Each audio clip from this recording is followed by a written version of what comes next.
Fifty Sixin.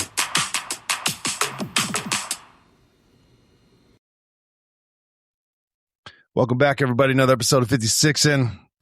Me and my boy BJ. What's up, brother? Good to see you, sir. Good to see you, brother. It's been a week or so. Yeah. Busy. Sounds like you got a little bit of a cold. I have a little congestion as well. Yeah, man. It's been the weather here is it's been shit. It's very hot. It's raining every day, and then you're trying to run that AC when you're working in the car. Not a good combination. Yeah, Not wet good. and cold, bro. Yeah, Wet not and good. cold. Yeah, I have similar reasons for me being congested, but I was able to go for the travel with my daughter to Japan. We hit Tokyo and then Okinawa to see my son, her brother. Dude, and there's just a lot. I'm excited to get into it. I don't want to be that guy, but there's a lot that while I was there, I've been to Japan quite a few times for work, but this was the first, I guess what do you call like it? a tourist, enjoying it. Yeah, this is my first like touristy type deal. And it was fun because I was with my daughter and she's, 18. So this was her first time. And I told her, because we've been to other countries, but all of them like, Western European style countries, whatever. People speak English. And yeah. One thing when you go to Japan or a country like that, you are immediately understand that you are in another country. Yeah, they're not. I love it, and I love it. Not they're bowing to the English, but they speak what they speak. So yeah, well, no, there's certain places they don't give a fuck, and they'll even say if you don't, some businesses don't even want to deal with you if you don't speak Japanese. Yeah, I get it. They just don't want. They don't want the hassle. Yeah, I get it, and I'm fine with it too. Okay, I love it, bro. Yeah. I don't mind. I'm like, hey, yeah. I'll do what I got to do. But right off the rip, the first thing my daughter noticed, and I appreciate, is everyone, dude, it doesn't matter what job they have. It doesn't matter. They are in uniform. They all have uniforms. They are professional. They go out of their way to try to like help you or be nice. They're not rude in any way. Now, listen, they could be, mother effing your name behind closed doors or as soon as you walk away, but to your face, they don't do that shit. So like we get off the, long ass fucking flight. Brutal, by the way. You boys, I'm getting too old for that. We'll get to that later about the decline. Yeah. But like we got our bags in like 15, 20 minutes, like went through immigration, boom, boom, boom. And it was fucking packed. It was flooded. But it was just the whole way along the way, very helpful. Opposite of that, we come back to the U.S. and you're just kind of wandering around. Luckily, we speak English, so I can read, and so I'm just following the signs. But they were all in English, so if you spoke whatever other language there is, and there's no one directing you, you're just kind of following everybody else, kind of a thing. And then you get there, and immediately people are yelling at you to like, just take the picture. We don't need your passport. Just yelling at people, and then we're trying to figure out our bags, and like everyone's just yelling, and I'm like, we just got here from. They're like 13. Like they don't even. It's just very abrupt. They don't give a fuck. And Alina's like, she's like, welcome back to the U.S., I guess. And then the coup de grace, bro, because we ended up driving back to the house. The coup de grace was like, we just needed food, bro, because it is what it is. Your boy's not eating vegetable curry and pork fat sandwiches. I can't do it. So we hit up the first place we saw, which was like a Burger King, whatever. BJ. I fuck with the Whopper. We're beyond. Listen, very good. Yeah. But I know we've moved past the idea that fast food and being courteous here in the United States. Outside of Chick-fil-A, where they're still typically very courteous and professional, it's a crapshoot. You may or may not get one. They're not all the same. I get it. But this specific one, bro, I can't tell if they were just doing it to really let us know how much they didn't care or if it was just that bad. The dude that was putting the food together, he would walk up, and keep in mind, there's 30 people standing waiting for their food because everyone orders at the touchscreen now. Okay. He'd go up, he'd read the receipt, and 30 receipts, but one receipt at a time. He'd read it, and he would slowly walk to whatever, grab that item, put it in the bag, pick the receipt back up, go get that item, come back, pick the receipt back up. I was like, oh my God, bro. Oh, He's being thorough, bro. He's being thorough. The blood was raising. I was like, it's burgers and fries, my man. No. You gotta make sure it's right, bro. Listen, if you're waiting that long, you want it to be right. I waited that long, still wasn't right. I just wanted a cheeseburger, meat and cheese, because I was just trying to make it fast and simple. Mm-hmm. Somehow I got bacon, mayonnaise, and jalapenos. Yeah. So clearly I got something else. No, you just didn't realize you ordered that. Plus we waited for almost an hour for our luggage to come down. Yeah. What you in a rush for? Back to the US, bro. So anyway, but then the other thing immediately, because we got to our hotel and whatever, and then she's like, we're in Tokyo, I want to go. She wants to go see shit. I'm like, yeah, let's go. So we went and walked around. She's like, so quiet.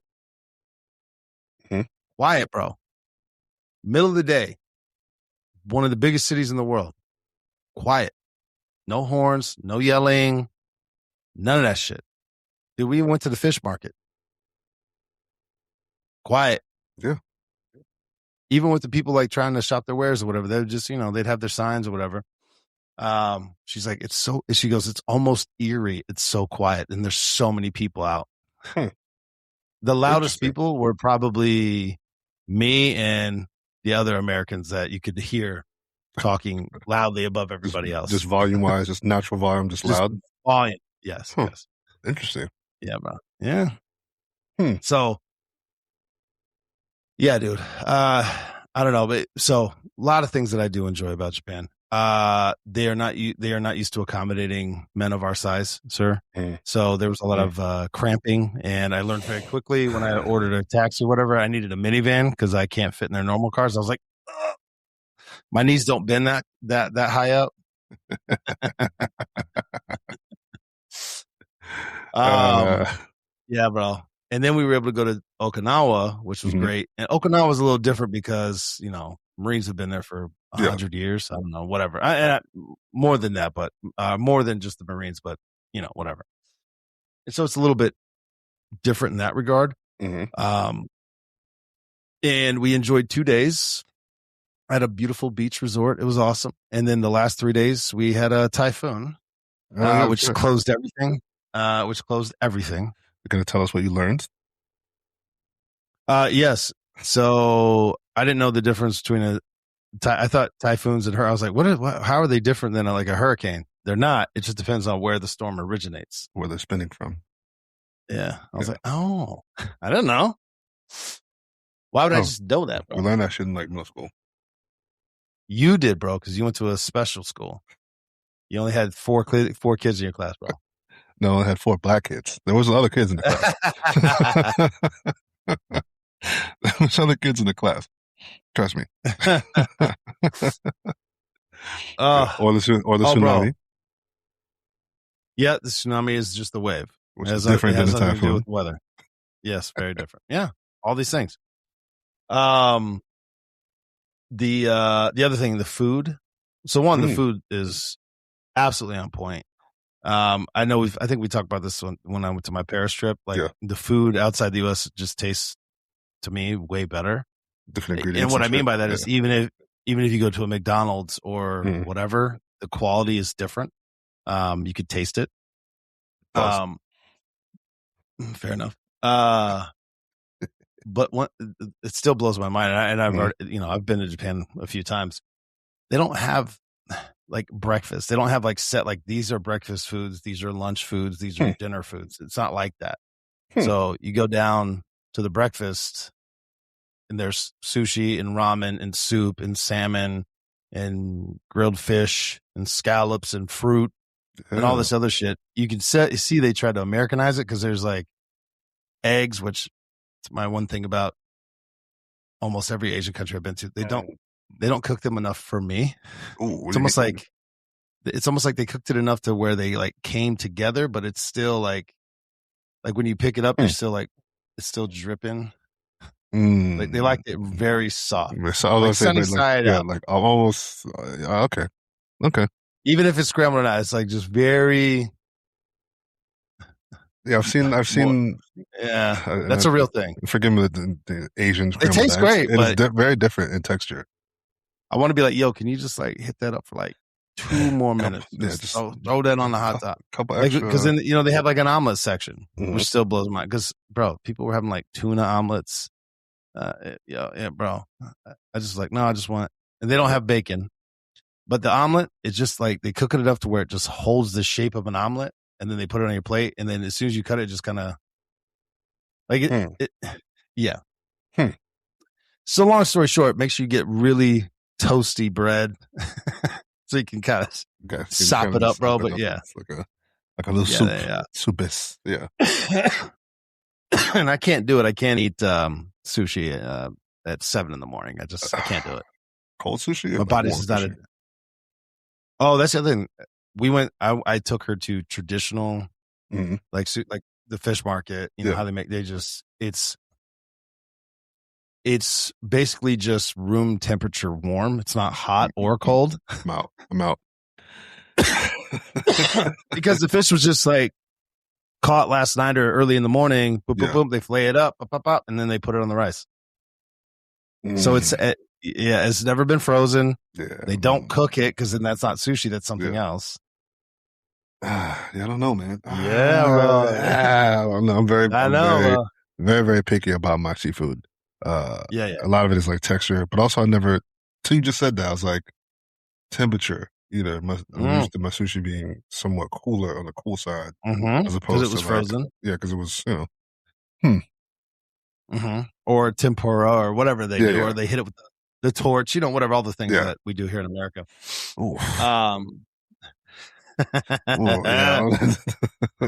Yeah, bro. Also the transportation though, because that was the other thing, like subways, like public cabs, Ubers, whatever you want, bro. Even bikes, whatever you want. They have it. Just I don't know. It flows. More is it I more think efficient? I've talked about this. Oh, so way more efficient, clean, and once again, quiet. Everyone just gets on the fucking subway, gets off. There's not all this yelling and scrambling. You feel safe. There's no homeless people that I saw. Nothing like that. Nothing. Yeah, none of that shit, bro. Like you could look up in the subway and you could see your reflection. Like that's how clean it is. Oh, shit. And like our flight was delayed because of the typhoon or whatever, and the whole flight staff came out and like apologized, and like they, I've seen TikToks or shorts about this stuff. They did this. They did it in real life. They're like, we're sorry. We apologize for being delayed. Oh, because of the weather. I was like, you know what? I'm not even upset anymore. Just a little courtesy, little courtesy. Yeah, it goes a long way. And you walk into a store or a shop and you want to buy something. They're like, even if you didn't speak the same language, you could see they're like, thank you for coming. Thank you for being here. They're trying to help you. Yeah. As opposed to sometimes you walk around here and they're like, oh, this motherfucker, bro. Like, I'm trying to close. Get the fuck out. Yeah. Why are you in here? Yeah. And think about this, all this, and it's not a tipping culture. Like I actually tried to tip a couple of the drivers because they drove us in the like heavy rain. I was like, and they're like, no, please, no. It's almost like an insult if you tip them. And I was like, I appreciate you driving in this fucking weather because otherwise we're stuck on this beach resort with nowhere to go. And I'll tell you this, being on a beach resort in bad weather, not fun, bro. Yeah, everything is designed for you to be outside. Yeah, exactly. So yeah, no. Not the move. Bro. Not the move. No, bro. It was rough. It was hard, bro.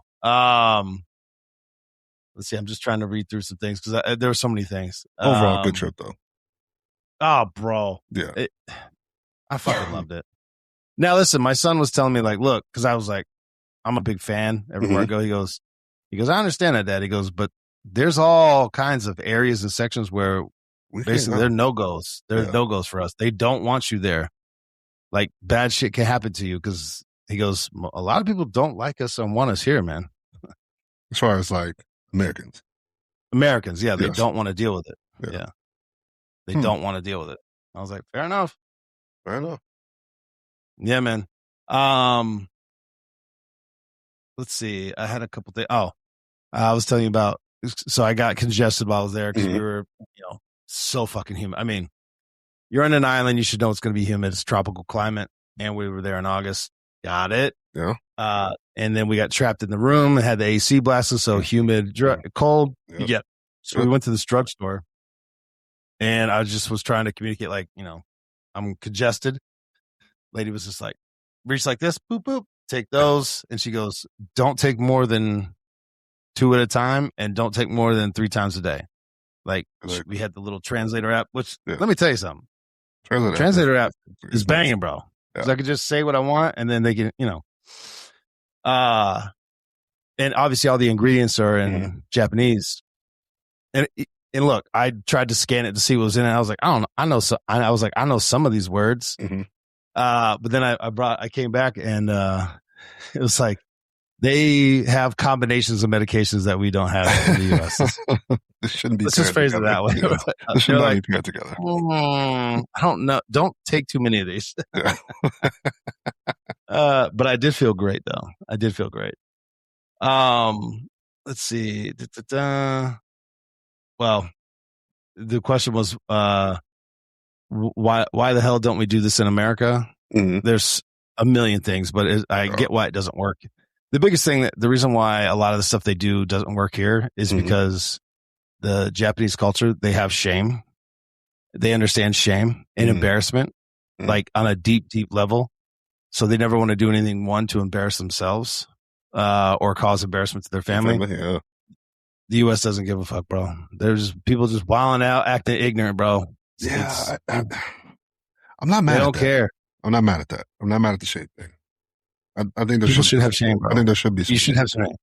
Yeah. There's times to get upset, 100%, but it's too much now. It's just way too much. Like I saw stuff happen where somebody got like the wrong order and they explained it. And once again, it's not like a subservient thing. They're just like, oh, and they just came in. Not only did they make it right, there was like extra make it right. It was like the calm experience. Like, and they fixed it. Yeah, which seems how many shorts and videos have you seen where they're fighting in the drive-through window and dragging people out and all those McDonald's things where they're throwing hands? Like, it's like that shit just is not going to happen in Japan, bro. Which is nice. It was very easy. It was calm. Which is, I think that's something that people take for granted. To be honest, yes, the level of I don't even want to say like professionalism or whatever, but to just have a calm, normal courtesy, bro. It's common courtesy.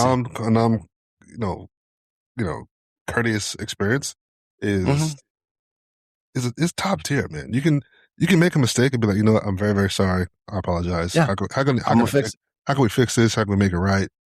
Apologies, whatever. Sorry for the inconvenience. I'm very, very sorry for the inconvenience.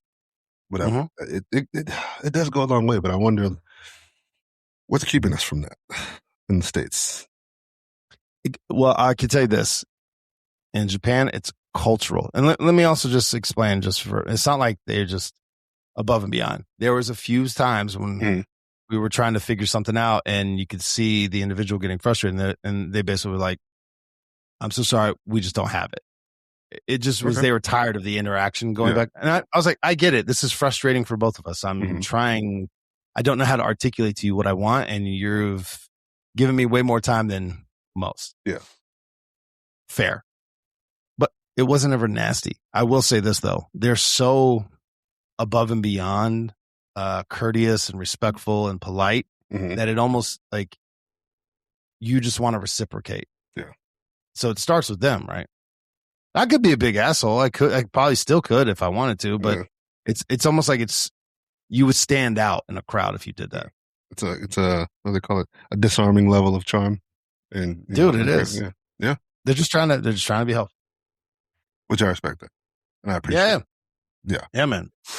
So no, anyway, it was just such a unique experience, but also being able to do that with my daughter. And then, I haven't seen my son in over a year, which, shout out my son, buddy. But he was just like, after we were there for a few days, he's like, he goes, I obviously miss you guys. And he goes, but I think I needed to see you. He goes, I was getting to a to a routine in a place that it's good to remember I have family and there's other things outside of what I'm doing. I was like, yes. Kind of like withdrawn a little bit? A little bit. Yeah. Like he was just kind of, because like he went back to, when we had to leave, he went back to the barracks and we were, I talked to him this morning. He's like, yep, I'm meal prepping. I got to get my food because he felt good. Like, his sleep right, his food is like, he's like, I'm basically a refresh. Got to lock back in. Yeah, as Nani said, lock in. Got to lock in, bro. Which she did her first, I think it was like 20, because we got up at, it's a weird thing too. She's dealing with it now. Mm-hmm. she's been sleeping all day. I was like, you need to get up and drink some water, eat something. And she's like, oh, and she'll do it. But we got up at 6 a.m. Sunday, mm-hmm. flew from Okinawa to Tokyo. Then our flight left at like 5 from Tokyo and at night. And then we got to New Jersey at 6 p.m. Sunday. So the same time we left is when we got there. Yep. And then we had to drive for 2.5 hours. Yeah. Well, that's how jet lag works, kid. Oh, bro.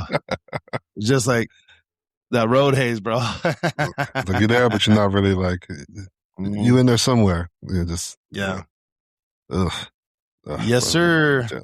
This is the other thing I'm going to say, and I do this every time I travel. Airlines, we got to figure this out. I feel like they are trying, have found a way to make traveling the least enjoyable experience it could possibly be, and I don't know why we keep doing it. Like there's just no comfort in traveling via plane anymore. It doesn't matter. It's awful from beginning to end. It just, there's nothing redeeming about it. The most exciting thing is getting to where you're going and then landing and getting back home. All that in between is awful. Yeah, planes are not comfortable, bro. Dude, it starts at the beginning. You get there, it's crowded. You got to wait in the long ass line. You got to check your fucking bags. They're trying to get better with some technology stuff, but whatever. And then, God forbid, you got to get a rental car, bro, because then you got to take a shuttle and a trolley and you got to go fucking, 20 minutes. And then you got to walk another 15, 20, bro. And then, you pay extra so I could just get in my car and leave. Well, I get there and I'm like, where's my car? And there's nobody around. No. So I'm like, I guess I'm just going to take whatever one I want. No. Bro, it's insane. There's no help. And you're tired. You're sweating. It fucking sucks, bro. It's like, there's got to be a way to make this a little more enjoyable, a little more comfortable. I agree with you. There's nothing enjoyable about traveling. Almost to the point where it's like I debate on if I'm going to go sometimes because of that. Like, do I really want to go to this place that I'm trying to get to? Because I don't want to deal with the hassle. I don't want to deal with the travel part. Yeah. Yeah. Dude, going back to Tokyo, one, everything is automated, whatever. Like, boop, boop, boop, scan your ticket, boom, scan your bag tag. Like you don't have to really deal with anyone. And then you go through the security line, but it's like, bam, bam, bam. Matter of fact, I had to hold up the line every time because I had my knee replacement. So they had to pull me aside. Okay. Yeah. So, and you see people kind of being like, this motherfucker, bro. He's holding shit up, bro. Because I was like, there's nothing I can do about it. Yeah. Then in the bigger airports, they have these, they're wheelchairs, like the scooters, you know what I'm saying? Like you see, but you scan your ticket and you sit in it and it takes you to your gate. Bro. And there's, I don't know, 50 of them. You just sit in it. You sit there and drink your drink, talk on your phone, and it's just boop, boop, boop, taking you to your gate. And if there's a gate change, you'll see it stop, turn around, and it'll go to the gate change. And then when you're done, you get out, you push the button, and it goes back to the charging station. No, that's something I was like, bro, Liz, what are we doing? Let's go. That's something I can get behind. Not the bigger airports, you know what I'm saying? Yeah. Because like I landed in Newark, and we were supposed to have a connecting flight. We were supposed to go to Boston, but I was like, man, fuck that. I'm going to get a rental car. Yeah. I'll get home 5 hours earlier. Yeah, fuck that. But you know how you look on the app, and it's like, estimated time to get to your next gate? It was 84 minutes to get to my other gate. Bro. That's what do we do? Bro, I'm telling you, man. Listen, if it's not a direct flight, I'm likely not to go. Especially if it has to go through Atlanta, which is one of the bigger airports where the fucking don't ever go. Don't do it. No. Because I'm not. You know what? Also, because I don't want to be one of those people that's like sitting in the middle. You know, the middle of the plane. Now you're trying to catch your connecting. You have 30 minutes to get from one plane to the other. No. Dude, when I was with the Secret Service, I would miss flights because it just you don't have time to get to where you're going. No, not an option. Yeah, a lot of good moments though. Well, great. I'm glad that. I knew it was going to go well, but I'm glad it came to fruition. You know, finally came, and you guys got to enjoy it. So happy about that. Yes. There's one of the things was a moment where you realize your kids are adults. We all went down to the resort bar lounge and we had Mai Tais. You know, that's the first time we've ever done that. What's the drinking age over there? I don't know if there is one. I don't think they give a shit. Okay. Nobody cared. Yeah, I mean, yeah, whatever. Well, dude, that was the other thing. No matter where you went, the mall, the airport, it doesn't matter. People would just go. They would just go buy. People were just drinking beers, bro. Draft. You know, it's like imagine going to Tampa International and I don't know, one of those little stores or whatever that they have where you go and you get it's $12 bottle of water and a $5 candy bar. Yeah. Well, they had draft beers. They had all kinds of beers. So you'd go buy a couple and you go sit at your gate and just. Now, they weren't walking around and drinking it because I guess that's a thing. You don't do that. But they would buy it, go to the gate, and sit there and have a couple beers. Everywhere we went. I'll fuck with that, though. People weren't getting lit up. They were just having a couple beers before they got on the plane. Okay. Yeah. I fuck with it. Bro, I loved it.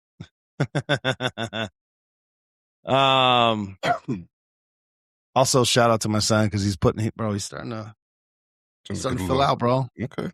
Starting to get a little, working out, eating. Fill himself a little bit. He said the biggest thing holding him back is he can't get enough, can't get his macros. He can't get enough protein and calories and shit. It's going to be hard out there. Yeah, it's rough, dude. Yeah, it's going to be hard out there. Yeah. And unfortunately for my dear son, he does not like sushi. And he has a hard time with fish unless it's like cooked all the way through type deal. And that's not a thing out there. Yeah, I was like, he's going to have a hard go at it then. Now listen, there are some hard things. I just like sea urchin. I can't eat that. They also like a lot of like gelatinized foods, like aspic, which is like beef gelatin. No, I'm like, can't do it, bro. I'll take your word for it. It's great. It tastes good. I believe you. I believe you believe what you're saying. I'm not trying to find out. Yeah. No, I'm good. But what I will say is, for those who can do it, have the time to do it, it's not a trip that you just kind of go in and hang out for a few days because it's not worth it if you do that. But very much so worth it. It's something that everyone should do at least once. Yeah, I'll get on. There's so much more to Japan than just Tokyo, though, because there's all these little towns. Like, it's almost like saying New York is the U.S. Yeah, okay. Yeah, it's not, bro. Shit, New York's not even New York. No, I know. All right. Anyway, sorry. I went on for that. It was a very good trip. Very fun. All right. So the next topic was delayed gratification versus enjoying right now. At what point does delayed gratification become delayed living? Yeah, man, that's a good question. I think it's a fine line. It's a fine line. I think all of it, of course, is relative to where you're at in life, right? But I am 40 now. So some of the things I've been doing the delayed gratification on certain things, right? But it's like, at what point are you going to, like the question, at what point are we delaying the living part and the enjoying part? Like some things, obviously, take time to build, but like at what point are you going to start enjoying that shit, right? So it's like, oh man, I've saved up, for example, $500,000. Okay, are you going to spend that ever? Or you like enjoy that? Or you just, are you just, is that the enjoyment part? Like, are you going to do something with that to enjoy that money? Like what was the purpose if you just saved it to save it? Are you going to, like, what was it for? It's definitely an ebb and flow, man, because you definitely don't want to be foolish and blow it all, right? You don't want to do that. But at the same time, to your point, well, let me back up. And tell me if you've heard this same advice. Work hard, save, invest, build your career, sacrifice now so you can enjoy life after, etc. That's typically kids, adults. That's how you live, right? Just that's what you're doing. But my thing is this: there's no guarantee that you're gonna retire, that you're gonna have perfect health. Meaning, you saved all this money so you can go travel in your 60s, but now you got bum legs and you can't travel, or you got medical issues, you can't travel. So I could have done this in my 20s, 30s, 40s. Mobility, your family, spouse, kids, whatever, being healthy, traveling with your parents or going to see your parents, there's no guarantee they'll still be around. And also your children wanting to travel with you. I've started to shift my view because when, unfortunately for my kids, when they were younger, I was like, why are we going to go do all this travel? They're 2, 3, 4, 5, 6. They're not even going to fucking know, what we're doing. So it almost felt like I was like, why are we going to waste our time doing that? Yeah. We could just, hang out around the house or whatever. They don't know the difference. But now getting older, I'm like, there comes a time where they don't even want to fuck. By the time they're old enough to enjoy it, they may not want to go with you. They got their own lives. They got their own shit going on. So, Yeah. I guess I don't know when that. The save now, prepare for later. Like you said, it's one of those. We get those. Those fucking. The pick. You get. Pick 2 out of the 10. Whatever type shit. Like. So my favorite one is the money one, right? It's like you can only pick 1 out of the 4. Not. $1 billion now, or $1 million. Well, it's never $1 billion. It's usually like $1 million now, or 40,000 a month. Yeah, it's like $20K a month, or 1,500 every second.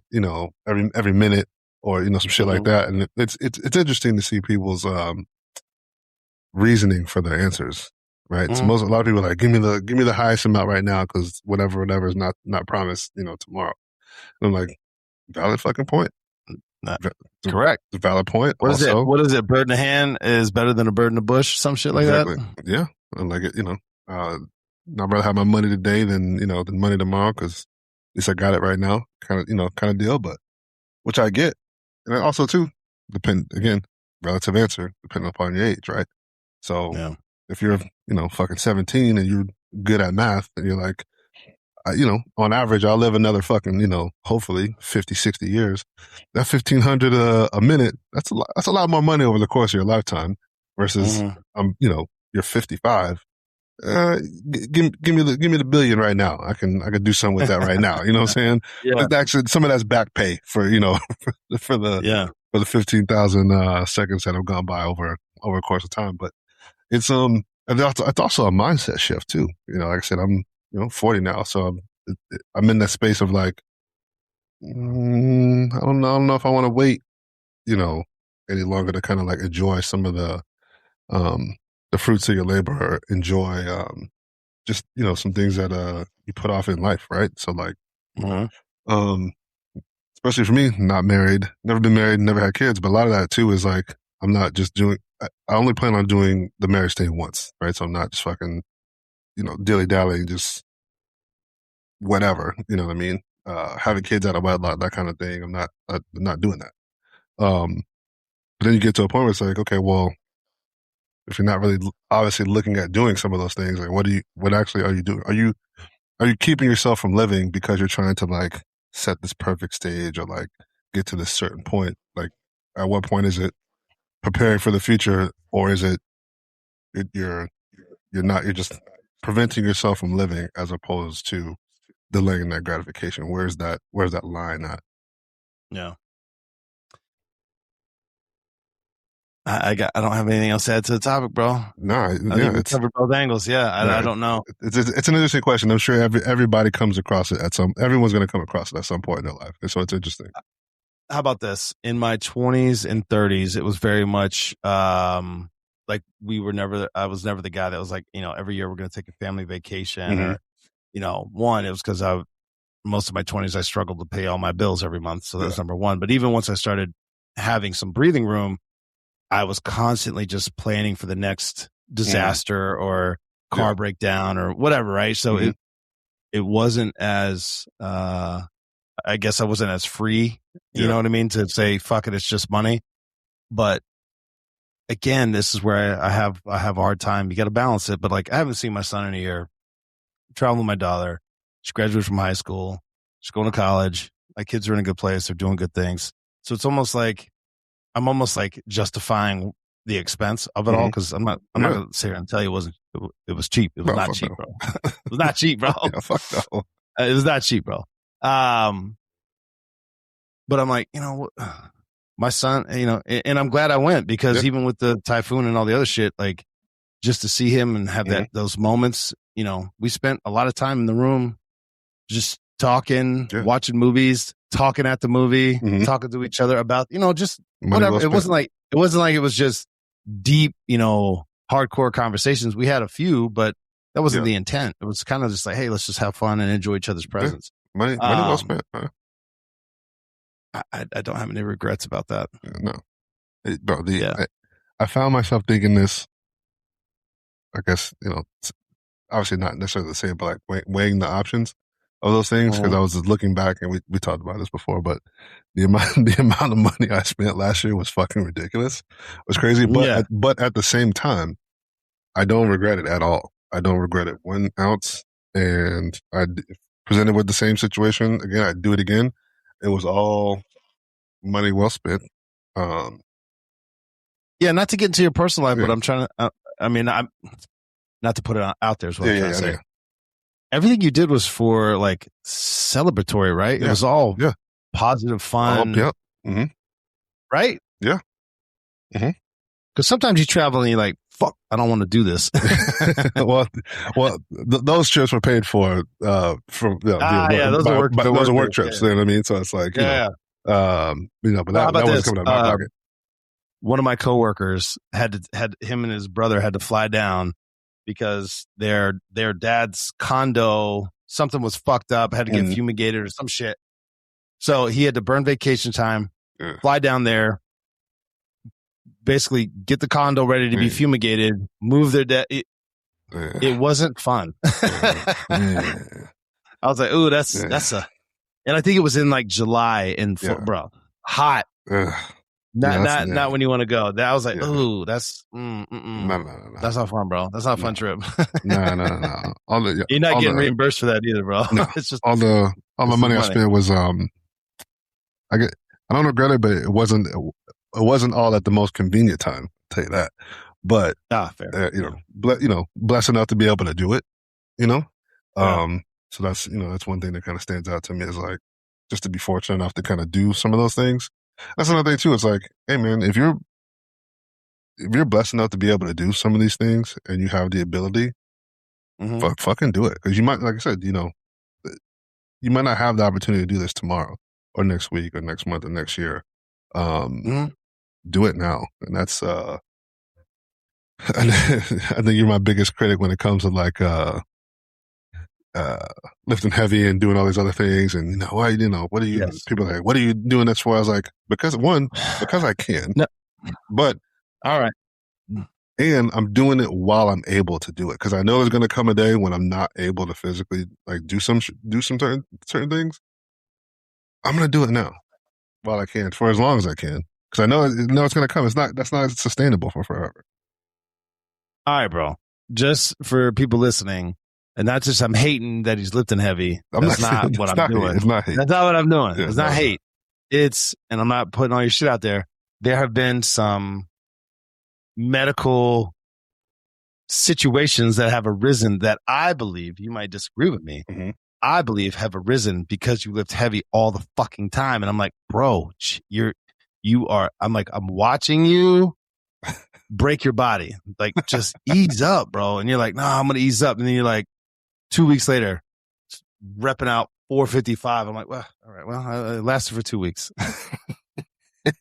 and then 6 months later, I got a shoulder thing, or my knee, I had to get a skull, or whatever, bro. I'm like, yeah, no shit, bro. Yeah. But kind of tying the two things together, you know, in our questions, it's like, would I rather be able to invest that 10, 15,000 and have that much more to invested, you know, ride in the market, or the memory of traveling through Japan with my children? To me, it's such a easy, like, all my money, whatever I make, for me, I don't want, I'm trying not to be an asshole about this. I do like comfort. I'm a big motherfucker. I'm getting old. So I'm not saying I don't like nice things, but for me, I don't want to die with like, oh, look at all the things that I've acquired, or look at how much money I was able to invest. It's, look at all the memories I was able to create. It actually was one of the biggest disappointments with the Secret Service stuff, is because like I would go do some amazing shit, and I had work buddies that, some, not all, that we'd have a fucking blast, but I was like, I couldn't share it with my kid, you know, my family. Yeah. They weren't there with me. I was like, if they could be here, holy fuck, this would be an amazing, you see what I'm saying? Like, I want to give them those experiences. Yeah. You brought up something, and I think about this all the time. The memories are way more valuable, right? We get to keep those. Yeah. We get to keep those forever, right? And it's the woulda, coulda, you know, the regret part of like wondering if or whatever. And I think the memory part, even not just for like the travel or whatever, that's for anything, right? It's like, I had the opportunity to do something, I did it, and I experienced it, and I get to keep that memory, and the memories last forever, right? You know, so maybe that's the only thing that we do get to keep for forever, whether that be, you know, past loves, or fucking, you know, experiences, or shit that we bought, or things that we did, or, you know, whatever. I mean, like, we've done some crazy things, and also some things that other people don't get the opportunity to do. And it's like, once in a lifetime, bro. It's like when you start to kind of like sit back and like, damn, I would always take the memories over the money, because I can always go back. I can relive that memory over and over and over and over again, and nobody can take that away from you, right? So it's so I think when, you know, to me, again, this is also the swapping of the delayed versus the living now, right? Hindsight, obviously always being 2020, is like, man, I should have done a couple more things, or I should have, you know, maybe said what was on my mind a little bit, you know, and not held that back, or I should have said I'm sorry sooner, or I should have addressed something a lot sooner. Maybe that could have got me some more time, or you know, it's like, hey, you look back and like, I'm glad I did say something, or I'm glad I did do that. I'm glad I'm glad I got one more hug. I'm glad I turned around and got 5 more minutes with that person, or that kind of shit, where it's like, yeah, I'm glad I did that, you know? So when you say memories, which I agree with you, but it's also, for me, perspective. When you experience those things, it gives you a certain perspective. Now, there's super amazing, positive, exciting experiences and memories that you have, but there's also, I could speak to both of us. There's some brutal ones that I wouldn't wish on anyone. It's true. That's awful. We went through some awful shit. I wouldn't wish that on anyone, but it gives you perspective when hard things do come up on both sides. Because one, you're like, hey, it's hard now, but like, you have those, I know what I'm doing this for. This is hard now, but this is why I'm doing it. Also, hey, this sucks right now. It's not as bad as I've been through way worse, right? Yeah. And this came up because my son and my daughter were laughing, and my son was giving her a hard time a little bit because she was, you know, nervous and stressed out about going to college. He's like, are you kidding me right now? Like, he started getting a little froggy. Like, he goes, I was in the shower with like 300 dudes like, I had never met, get my ass handed to me every fucking day at 4 a.m., sleeping for like 6, you know what I mean? I said, whoa. I said, this is the hardest thing that she has ever done. Yep. Just because you've done hard, it doesn't make it less than for her. This is the hardest. This is all her experiences. This is the hardest thing for her. Yep. I was like, do you want her to go through what you went through? He goes, no. I was like, So just relax, bro. I mean, I'm glad you overcame it because now so the weather, right? It interrupted our plans. He didn't give a shit. He's like, I'm happy. We're here. She's like, oh, but I wanted to do this and that. See what I'm saying? They just have different life experiences and perspective on it. They're both right. Is the weird? Yeah. They're both right. It took me a long time to realize that specifically what you're talking about is giving. It's still hard for me now. giving giving credit to other people's experiences, right? Just because I don't find something to be difficult or challenging or whatever doesn't mean it's not valid for it's not valid for, or not necessarily that it's not valid. I can see that people are struggling with something, but to the degree of it is what I'm talking about. Is like, oh, hey, like, for example, like a miscommunication, like, oh, you were 5 minutes late, and that could have been 5 more minutes that we could have hugged. That could be 10 out of 10 for me, 3 out of 10 for the other person, vice versa. But also recognizing like, oh, this means something to you. I have to also give credit to, and also acknowledge what you're saying means a lot to you, enough for you to tell me about it. Yeah. Getting into that mindset of like acknowledging the other person's level of whatever they're talking about. It's enough. It's important to them. Like you just talked about, like, and this is, like I said, this is Nani's first time doing any of these things. So yeah, it's stressful. You're like, oh, it's not that big of a deal, the course of your life. But I was like, yeah, but I've been alive for 40 years. I know this already. She's going to get there, and she's going to get there in her own time. She looked at me on the halfway on the way back, and she's just like, she was like, Dad, thank you, so much. She goes, I don't think I could do this with anyone else other than you. And I was like, well, I said, of course, one, obviously it was my baby. I said, but what do you mean by that? And she, we were talking about different people in her life. And I'm like, well, I said, I understand what you're saying. I said, it's not fair for them because they've never done this. I said, I didn't know what the fuck I was doing the first few times I traveled overseas. I didn't know, bro.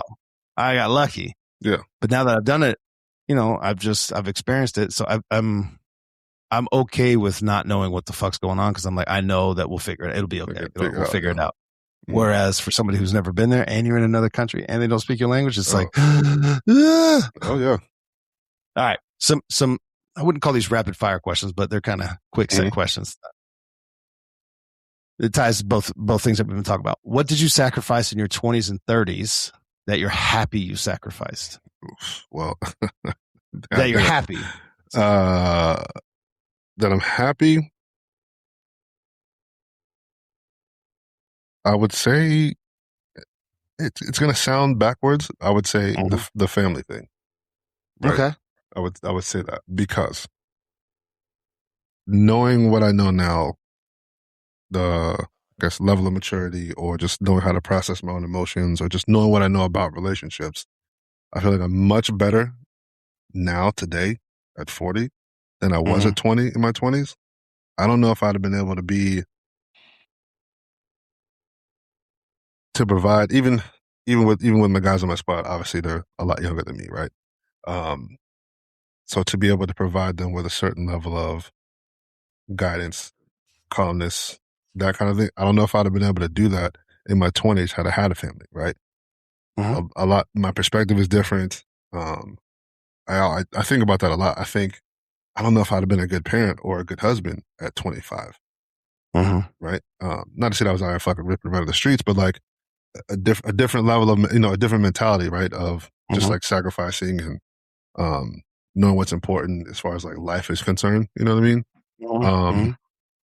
I'm glad that I waited. I was actually talking. It's funny that you asked that question. I was talking to my parents that came by the other day, and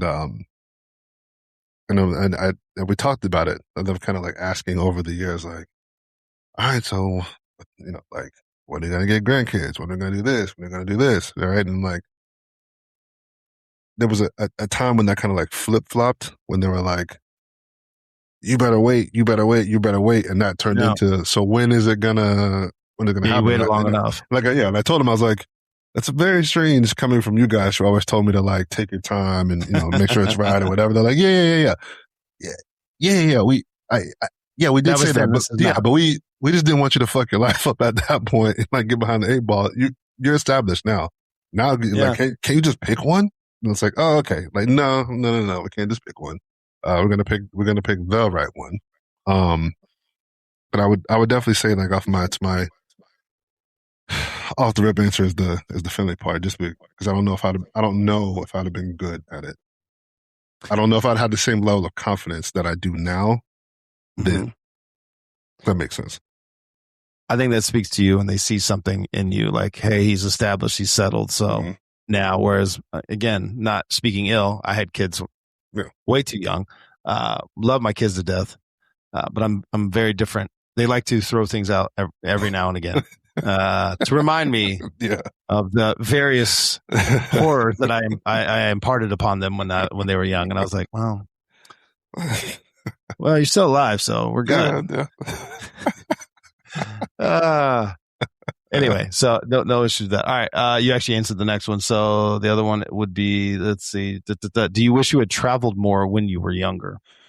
Again, we're not that old. I love how we're acting like we old as shit. But I told somebody the other day, he's like, "How old are you?" He's like, "Son, you're my son's age." I was like, "All right, bro." Okay. You don't have to son me like that, but all right. I would say yes and no. I think it's probably more abroad when I was younger, but I did travel more than, looking back, I think I traveled a lot more than most people that I know, just because of sports, obviously some family stuff, sports, especially in college, the traveling back and forth, even though you're not necessarily going as a tourist, having the opportunity to be like, okay, yeah, we're going to Delaware. Hey, we're going to fucking North Carolina. Hey, we're in Texas this week. Hey, we're in Montana. Hey, like all these different places where like same thing with the wedding. I don't know when I would have ever gone to Montana just to see, just to see on a whim. Like it'd be like in theory, like, oh yeah, I could I could go out there. It's like, but I don't know if I would actually like put the fucking boots to the ground and then actually like went out there. But I'm very, very, very, very glad that we did. I actually really want to go back. Really, really want to go back again. I know it's awesome. It's almost like, it's like, ooh, that's a very, very nice winter trip. Yes, I would say, I would say I would wish I would have traveled more different places, more abroad, right? As opposed to the amount. That's a hard one for me to answer, because I want to say yes, because now that I've traveled as much as I have a whole new perspective on many, many different aspects of my life. But then I think about where I was in my younger days, and all my trips were awful because they were done the most cost-effective, efficient way. So it's like, oh, we're going to go see grandma and grandpa, get in the car, get in the minivan and drive for 14 hours, all in one shot, because you're trying to just, brutal, bro. Yeah. Brutal. Yeah. No. Listen, you got to do what you got to do, but God damn. Yeah. No, I don't know that speaks to it seems more like different. It ain't traveling like we're traveling now. Yeah.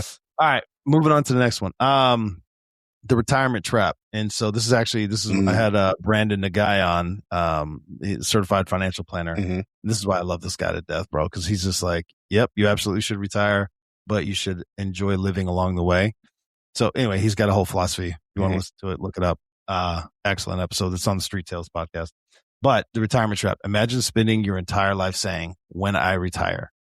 Then you retire at 60, 65, whatever, and physically can't do half the things you wanted to do. Yeah, fuck that. So I'm just going to put this question out and then we're going to move on. This is not, this is for people to think about. And the answer is there's no right or wrong. Yeah. It's whatever's right for you. But would you rather retire with 5 million, but have postponed everything, or retire with 2 million, having traveled and experienced life and made memories? Yeah, give me the 2. There's no universal correct answer. Oh, there's a right answer. It's give me the 2. I know what I would pick. Yeah, it's the 2. No, there is a right answer. The answer is the 2. All right. Listen, definitely bro, the 2. People get stressed out, man. They think about having enough because you don't want to be 70. Listen, this is something I talked to my mom about. She sees so many 80, like 70, 80, 90. I'm like, I live to be 90. Fuck, bro. I've overshot everyone, everyone's expectations, but they are struggling because they didn't plan for that, or whatever the reasons are. I mean, there's a million reasons why, you know what I mean? Shit happens to people all the time. But I guess the questions you should be thinking about, what are you saving for? Are you saving for security, for freedom, you know, for your children? Do you need permission to enjoy yourself? And if so, who's that permission coming from? That's it. That I think right there is probably the most important question. Rugged, bro. Yeah. All right, moving on. That's just out there in the ether. All right. I am interested because I have strong thoughts on where you're going with this, but male group travel versus female group travel. All right. So why do guys' trips seem completely different from girls' trips? All right. Well, I can tell you where this came from. I'm talking to a buddy of mine. We're both very, very, you know, successful, well off to do, right? So we're talking about it, and we're like, you know what? Because we're talking about, you know, different group trips. So, you know, me and this buddy of mine, and you know, we've traveled in groups before, right? And I noticed in I've traveled in other groups before, and it's a different level of I guess of expectation or of travel, right? So it's like, for example, if you and I were to go and say, hey, we're going to go to, you know, 2 other dudes, and 4 of us are going to go to Vegas, right? The 4 of us would have our own rooms. Yeah, exactly. Okay, right. And so we this is where this comes from. The question came from. It's like, we would have our own rooms, but it's like, man, how come these women are so well traveled? It's like, how the fuck are they doing this? It's like, yeah, because they're whereas we would all have our own stuff. So it'd be 4 individual, fully paid whatevers. They're pooling all their shit because it's 4 of them in a room. And so they're like, so the cost of the trip is not the same. If that makes sense. Right. So it's like, so they're taking more trips because they're paying less for each trip because they're pooling their money and traveling together. And so it's like 4 of them in one room and two queen beds. Okay. Like I'm not doing that. So like, so it makes it significantly more expensive when it's like, hey, we want to go to Europe for a week and a half, where it's like a bulk of that money obviously is going to be the hotel stay. Each 4 of us are going to be paying that full price for the week. Whereas like they'd be splitting so that the cost of the trip is significantly less. So it's like, yes. And once you kind of said that, I was like, okay, that makes a lot more sense, as to why they're traveling a lot more. And I'm like, so that's, so my brain went different. It's like, it's funny you say Vegas, but it's like for a guy's trip, someone will just be like, y'all want to go to Vegas? And then it's 3 responses. Yes, when, I'm in, done. Yep, done. Then it's like our planning meeting. What day are we getting there? And then what hotel? Maybe golf, dinner. Okay, whatever. That's about it. Yeah. And then everyone else just figures it the fuck out. No, figuring out your own ride. You this is where we're going to be at this time. Yeah. We don't have to figure nothing else out. Girls trips, potentially. We're speaking in generalities. The group chat was created 6 months earlier. Matching outfits, restaurant reservations, excursions, photos, backup restaurants just in case, coordinated airport transportation. Someone creates an itinerary. Somebody hates the itinerary. A second group chat where an argument ensues about the itinerary. It's obviously better. Then question, who plans more? Yeah, you know. Yeah. But tell me that I'm wrong. All I'm going to say is tell me I'm wrong, bro. In my experience, I've seen female group trip chats, and you know, been on the sidebar conversation about of women complaining about the trip that they're about to go on. Why, you know, like what? I'm like, listen, me and my friends would never fucking argue about this shit. It's all kind of expected. Everybody's paying their own shit. Also, let me add the side question, because I've traveled very infrequently with groups of men. When we have, it's like, hey, we all want to go let's say we're all gonna go have sushi, and let's say I didn't like sushi, but all right, when are y'all gonna be done? I'll meet you there. I'll meet you. Yeah, I'm gonna go get something else. It's not a big deal. Not a big deal. We don't all have to like it. No. Well, I'm gonna go get pizza, or I'm gonna go get a burger, or I'm gonna go get the steak. Yeah. Okay, I'll catch you back at the room. I'll catch you after it. Cool. Nobody cares. Nobody cares. No, bro. No. All right. These are going to be a list of some rapid fires, but to the point. Who plans more? We're talking about male group, female group. Who plans? Oh, it's the female group. Fucking yeah. Who packs more? Oh, it's 100% the female group. Come on. Unless I'm working and I need like a suit or something, I can usually go with a go bag, maybe a carry-on because of my shoes. That's about it. I don't need anything else. Yeah. Who gets to the airport earlier? Ooh. That might be the dudes on this one. Oh, really? I think it might be the dudes on this one. Bro, if I have to wait at the gate for more than 10 minutes, I'm angry that I got there too early. That's me, bro. Nah. I'm a kind of for travel. I'd rather, I don't want to rush to the airport. No. All right. Who takes more pictures? Oh, it's 100% the ladies. All right. Who has more scheduled activities? 100% the ladies. 1,000%. Who is more likely to disappear from the group? Oh, it's 100% the dudes. Yeah. Who is more likely to get into an argument? with each other? With the group. Yeah. It's 100% the ladies. 1,000%. Yeah. Who is more likely to make a new friend? Dudes. The dude group. Yeah. Oh, yeah. 100%. Who comes home actually rested? That's dudes. A fair one. I would say so. I think that's debatable. Hold on. You and I both have buddies. Yeah. They come back from a trip. They ain't slept in 3 days. I'm like, bro. I was like, that's debatable. That's 50-50 on that one. Yeah. Oh, bro. Oh, my God. All right. Let's see. All right.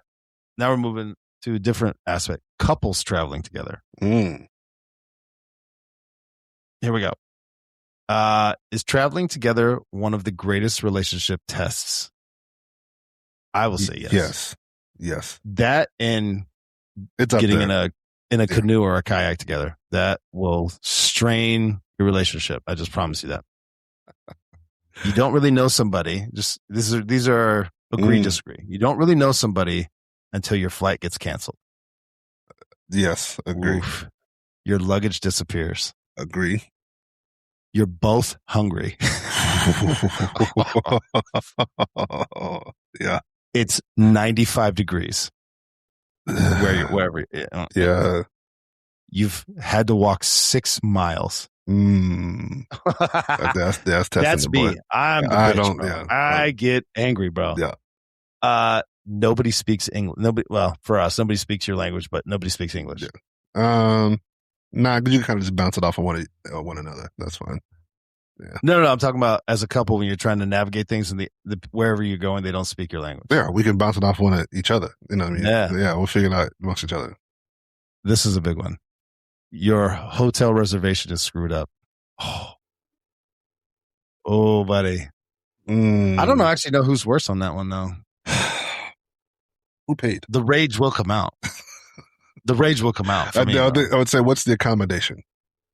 It depends. It depends on what the accommodation. I'm a guy that, hey, this was messed up. All right, so how are we going to fix it? If I'm not satisfied, I go 0 to 100, bro. Yeah. Rage immediately. Yeah. Especially after travel, all that stuff. Yeah. I think for me, there's an opportunity to fix it before I get angry. Yeah.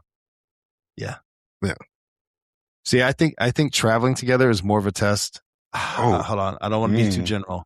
Than living together, bro. I'm thinking. Hold on. It popped in my head, but now I don't know yet. Hold on.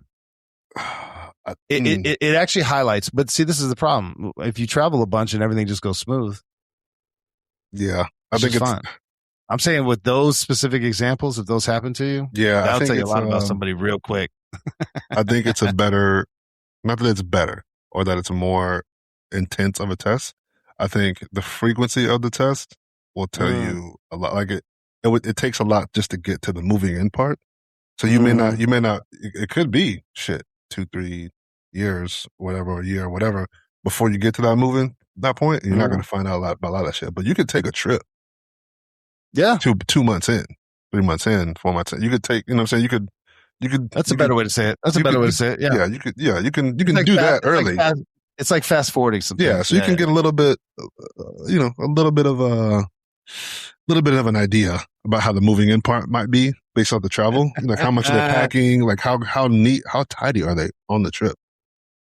Because that's another thing too. Well, let me ask you this: how tidy are you on a trip, bro? I'm very tidy, bro. Really? Yes. I have gotten better, but I was a monster, and I didn't realize I was a monster because my space is very, I wouldn't say like crazy OCD, but I'm very organized. Everything has a place in my space. And but when I go somewhere, I'm like, stuff will just be thrown in a pile that chair that's in the room, that chair is for holding shit that I don't want to hold or want on the floor. It's not actually for sitting.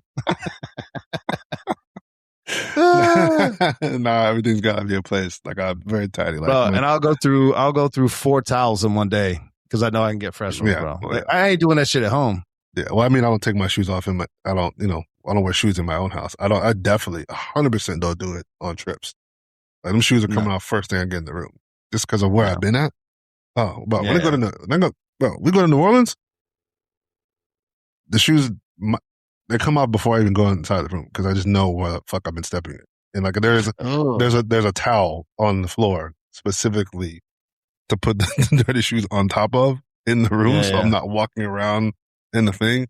Like, not to say that germs can get up and just like crawl around the floor, but I think that's what they're gonna do. In my brain, that makes sense. So I'm not going to dissuade you from doing that. I understand what you're saying. I can tell you right now, they're not steam cleaning that carpet every time someone changes out. So I get, but it makes me feel bad. It makes me feel better. But the 400 other people that stayed there, they didn't. Exactly. But I hear you, bro. Yeah, shower shoes on trips too. Oh yeah, I definitely do that. Yeah.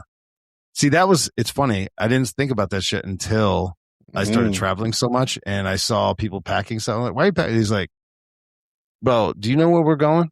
Like, you act like they bleached the whole room and disinfected like sterile for you. He's like, no, man.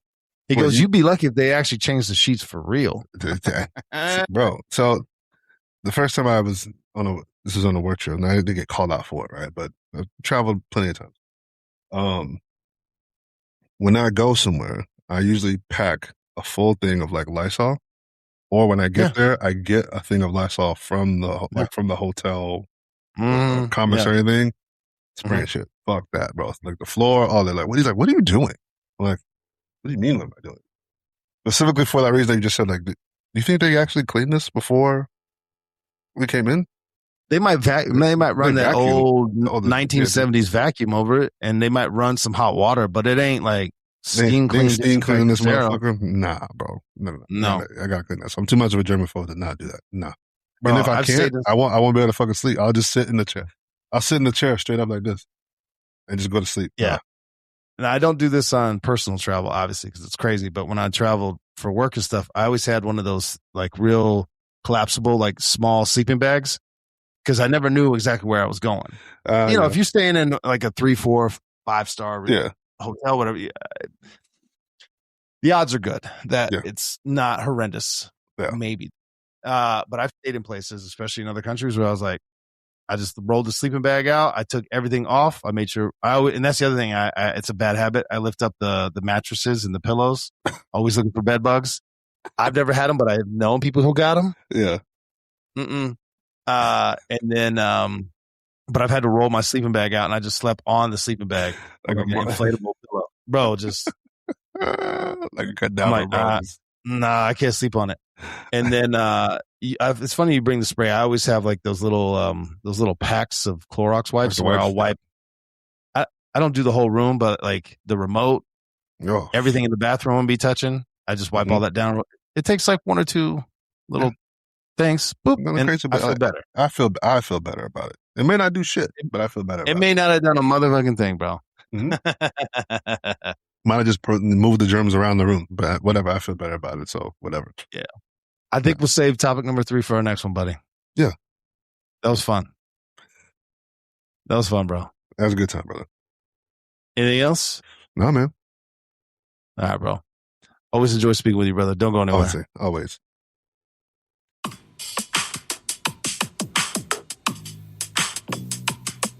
56ing.